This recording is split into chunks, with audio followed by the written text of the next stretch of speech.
সে যখন প্রতিষ্ঠিত হইয়া যায় তখন আর সে নির্দিষ্ট কোনো গ্রামের না, কোনো এলাকার না, কোনো থানার না, কোনো জেলার না, সে সকলের হয়ে যায়। এই যে আমরা যেমন বলি কাজী নজরুল ইসলাম আমার দেশের কবি, আমি ইন্ডিয়াতে দেখছি আমাদের চাইতে আরো ভালো করে ওরা দাবি করে। বুঝতে পারলাম যে যখন হইয়া যায় তখন সকলের হয়ে যায়। আমরা যদিও মুসলিম পরিবারের মানুষ, লোকনাথ ব্রহ্মচারীর জীবনী পড়া দেখলাম, এই লোকনাথ ব্রহ্মচারী সে স্রষ্টাপ্রাপ্ত হয়ে গেছে।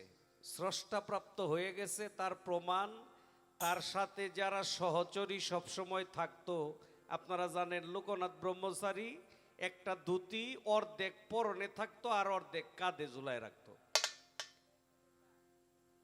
যদি তার কোনো ভক্তবৃন্দ কোনো টাকা পয়সার প্রয়োজন হইতো বলতো আমার ধরে ঝাঁকি দে, দইরা ঝাঁকি দিলে কাঁচা টাকা পড়তো শরীর থেকে।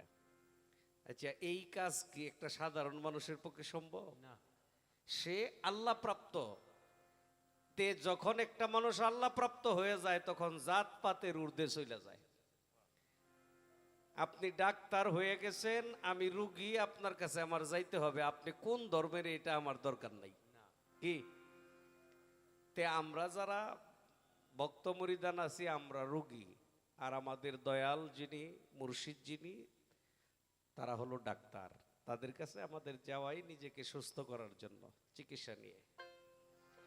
মনমোহন, মহর্ষি সাধক মনমোহন দত্ত, তার অনেকগুলো গান, তো